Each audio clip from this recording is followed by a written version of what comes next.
Hi, this is Sana Farzeen and you're watching India Today, and I have with me Sunny to talk about an AI avatar. So Sunny, how did you come up with the thought that you wanted to do something like this? I didn't come up with it. Komodo AI came up with it, and they presented this idea to us. And like I said on stage, I believe my husband is really amazing about being on the forefront of what's happening in technology, what's happening, in the digital spaces, and it just made sense, for everybody to be able to really control and be on the forefront of how AI is going to be presented in a controlled format versus what people are doing now, which is unregulated and everybody's stealing everything. But Sunny, of course, as celebrities, you are also scared about the kind of conversations that's going to happen. How do you assure yourself while speaking to the team that it's a safe environment for you also?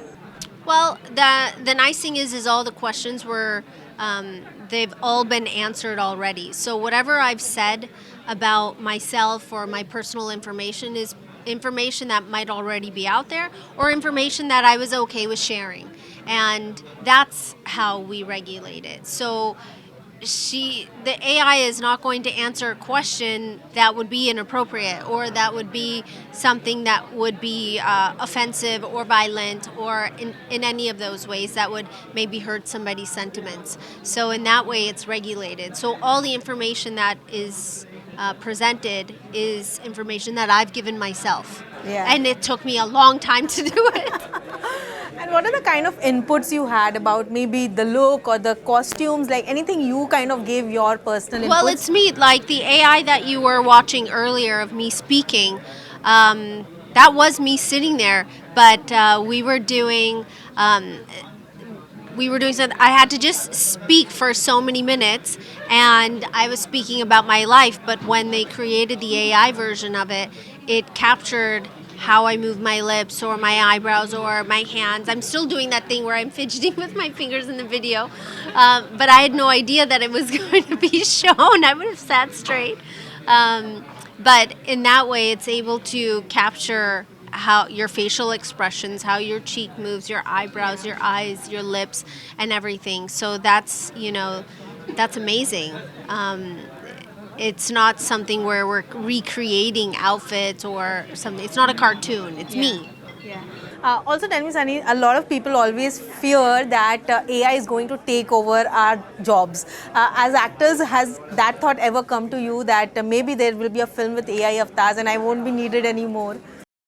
I think that there's going to be probably, I think AI right now it's like the wild, wild west, and at some point will be regulated. Right now, it's this amazing, shiny new penny, and everybody wants to try new things out.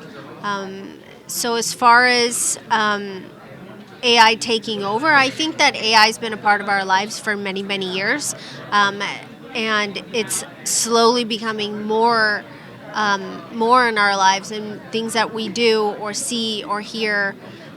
The only thing I would like to see regulated, which is another reason why we partnered with Komodo AI, is that likenesses and faces and content, or content that you don't want being put out that's being generated by AI, that gets regulated. Because we saw this last year with a few different big celebrities or political people, where an AI generated voice and image is being released, and everybody's confused, saying, did he really say this? But he didn't really say, or she didn't really say. So I think in that way, there has to be something that we can do to regulate those things. As you rightly mentioned, deepfake has actually become a pertinent issue right now. As an actor, as a celebrity, tell me, what are the kind of precautions you take to avoid getting into such a situation? Well, I don't think that you can avoid getting into a situation like this, because you don't know the mindset or mind frame of the person that's creating it. The nice thing with Komodo AI is that this is my property, so whatever's being released here is being released through us and not being created by a third party illegally, or right now it's not illegal, but being created by a third party who's doing with malice or ill intent. Also, recently, a young actor's body was kind of used. Deepfake was used to kind of make it a little more vulgar. As a That's woman, been going on, let me tell you, yes, not since recently, but for a very, very long yeah. time. It's not like some recent something that's come up. But Sunny, as someone who young girls maybe look up to, what would you like to tell them if something like this happens? Like, how should they kind of deal with it? Because there's a lot of stigma around it, and you feel embarrassed about yourself after such incidents. I have no idea. I mean, these things happen with myself all the time, so I don't think about it. But I'm not affected emotionally or psychologically by these things that people are doing. They can do whatever they want. It doesn't affect me the same way. But for young girls out there, I mean, the only thing with social media is if you're putting yourself out there, you're also putting yourself out there for the negative. So you have to think about, what you're doing and what you're not doing. And if you've not done anything, I mean, you can always, I think, go to your local cyber cell, police station, and meet the officer and tell them about your case, maybe, and say this person has used my likeness to, hurt my identity, and this is what it is, and maybe they can help you and go after them. And you can also put in complaints with, let's say, if it's like Instagram, to maybe take down that person's account, saying they're using my likeness in a bad way. So I think that there's those technical ways of trying things. Emotionally, you have to be strong, and you have to figure out how you can get through the system in a legal way so that that person will stop.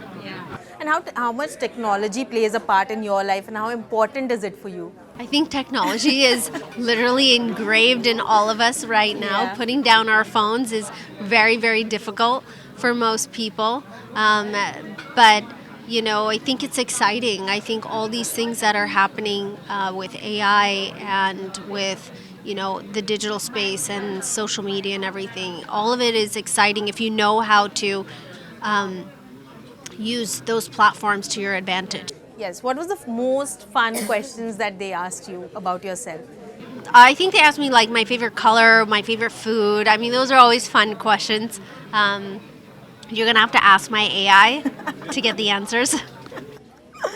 Lastly, Sunny, tell me 3 questions that you want people to actually ask your AI. What's my favorite color? What's my Okay. favorite food? Um, what do I like to do in my free time? Get to know me. The other technical stuff, I mean, maybe is not as interesting, I think, as personal stuff. Yeah, and of course, it's been so many years in this industry, more than a decade now for you. Sunny, how do you reflect on your journey, and how interesting it is to actually, you keep on trying so many different things? Like, is that a conscious thought in you that I need my journey to be like fulfilling and doing a lot more things?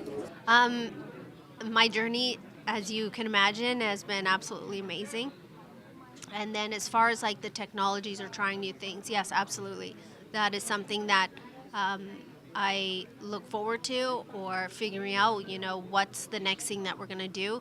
We have about, I think, three new things that are going to pop up in the next month or so. So it's very, very exciting. We're starting off with Komodo AI, and I think as an entertainer, you have to be full circle. Doing just one thing just doesn't work anymore. Um, Being on the forefront of different things is absolutely important. Absolutely. Great, Sunny. Thank you so much. Thank you.